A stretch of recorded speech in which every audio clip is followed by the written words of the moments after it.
rich babies सम्झो था burger family तव्हां न सम्झंदव मां हुन फैमिली मां आहियां इन जे करे बर्गर फैमिली है न बर्गर फैमिली जो माना वरी अलॻि रोल हूंदो अथई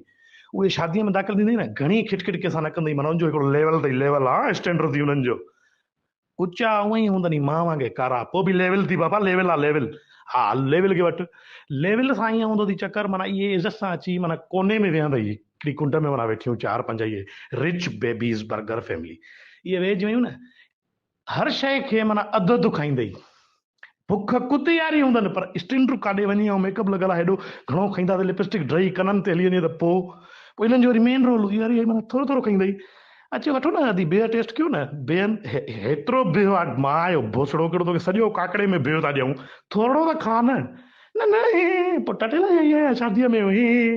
पोइ थोरो हेतिरो टेस्ट कंदई या वधि में जेको हिकु बिह खाधई न माना सलाम कयईं पाण खे वॾो माना मानी अधु खाईंदई सम्झी बोतल ॾींदे न कोल्ड ड्रिंक इहो वाइट वारी माना पीअंदी प्लीज़ गिव मी ब्लैक इन्हनि जो वरी माना उसूल ई पंहिंजो अथई हिकिड़ो माना राज़ी कंहिं शइ में न आहिनि इहे रिच बेबीज़ बि भाउ ठीकु हाणे महिमान आहे करिणो आहे गूं खाइणो आहे असांखे वठो था ब्लैक वटि ब्लैक पीअंदई न पोइ पहिरियां त उहा बोतल हीअं ॿिनि आङुनि न खणंदी आङुर ऐं आङूठे सां माना असां एॾा ॼणो पलीत आहियूं भेण ते जा उहे पलीतनि खां बोतल वरी साइड ते रखंदई पहिरियां ॾिसंदई बोतल खे वरी हेॾे होॾे ॾिसंदई त कोई ॾिसे नथो वरी टिशू घुराईंदई जो त मौजूदु आहिनि त ठीकु आहे जे न त असांखे चवंदई हे हलो टिशू खणी अचो टिशू खणी अॻिते वञे टिशू ॾेई आहे कुतीअ खे टिशू ॾींदे न पोइ चुधारी चपनि वारे पासे न उघंदई बोतल खे मां भला या चुपा आहिनि या बोतल खे पोइ तोखे ॾिनी आहे एॾो गिदड़ो आहियां मां कंपनीअ मां डायरेक्ट आई आहे थोरो धोई पई तव्हांखे ख़बर ई न आहे उहो गिदड़ा आहियो न तव्हां असां गिदड़ा न आहियूं पोइ इहे बर्गर फैमिली जा यार वॾा नखरा थी ख़तमु कसम सां इन्हनि खे घुराइजे ई न शादीअ में ऐं न इंजॉय कंदई मां को चार पंज छोकिरियूं डांस कंदई न सॾु कंदई न अचो अचो नो नो नो नो आई एम ओके ओके माने पासे खां दिलि एॾी चवंदसि त ईअं कांच मथे करे गोॾनि ते नचा ईअं पर हाणे केरु नचे साईं स्टैंडर्ड लेवल आहे न स्टैंडर्ड लेवल काॾे वञे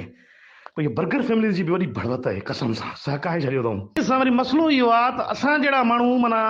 बीह रुगो तकींदई त माना हिन हाणे ॻाल्हाए केरु जेका आहे मानीअ में बि एॾो स्टैंडर्ड थी ॻोल्हे अधु बेव खाईंदई थोरी भाॼी खणंदई बसि इहा हाफ मां खाईंदी आहियां आंटी इहो असल में ॻाल्हि इहा आहे त मां यहाँ डाइटिंग थी सो मां इन जे करे घणो नथी खावां तव्हां मूंखे ईअं न सम्झो त मां को हिजाब थी कयां हा हिजाब दली घर जेको इहे बर्गर पिज़ा फाटंदी त उहो केरु पूरो पियो हुते अञा तूं डाइटिंग ते आहे डाइटिंग चिॿी भाई आहे पोइ छा आहे त आंटी असल में ॻाल्हि इहा आहे मुंहिंजियूं ड्रेसिस जेके आहिनि न उहो मूंखे पुराणी वारियूं थोरी वेकर्स बि अची वियूं आहिनि चओ त मां तव्हां में कंहिं फैमिली ॾे मोकिलियां माना तुमने हमको क्या भिखारी समझा है क्या समझा है हमको हम भिखारी हैं माना इहो माना हिन जो हिकिड़ो स्टाइल हूंदो अथई त माना ॾेखारींदी हर ॻाल्हि में माना शो ऑफ कंदई महांगो सैंडल मां आंटी वई हुअमि कल्ह स्टाइल हुते मां तव्हांखे ॾिठो तव्हां साम्हूं सैंडल पिया वठो मुंहिंजी दिलि चयो त मां आंटी खे घुरायां हेॾे हिते मूं वारी माउ हुजे या न भुजा जई आहे कसम सां हिन आंटीअ खे शाबत आहे जेका तुंहिंजी हेॾो ॿुधे थी ख़ैर मेरी बुढ़िया त मेरी थी उनजी त माना लेवल ई ॿी आहे पोइ असल में छा आहे आंटी त मां सोचियुमि त मां तव्हांजी धीउ मुंहिंजी दोस्त आहे स्नोबर पोइ मां सोचियो त स्नोबर लाइ बि हिकिड़ो सैंडल परचेज़ कयां हाणे ॻाल्हि इहा आहे त मां सैंडल घर विसारे आई आहियां ड्राड़ बि त हणणी आहे न सैंडल मां विसारे आई आहियां घर पोइ सुभाणे तव्हां कोशिशि कजो तव्हांजो अदिलो छा आहे हुनजो नालो मोमिन या मोज़िम नालो ख़बर हूंदो पर खणूं छो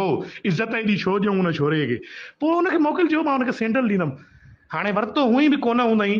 पोइ बि हिकिड़ी दोस्त सम्झी अगरि को वञे थो टरी हुन ॾे त बाबा सैंडल पोइ इहो पुराणा कढंदई पुराणे खे वरी धोईंदई घर में साफ़ु करे बुर्श हणी ॾंदनि वारा माना नओं करे चवंदो आंटी मां सोनापुर खे गिफ्ट ॾियण बि चयां शादी में सनोबर खे ललो झलणो आहे राति जो तुंहिंजा सैंडल पाए काॾे भॼंदी आहे शादीअ मां चरियूं हिकिड़ियूं भाई बर्गर फैमिलीज़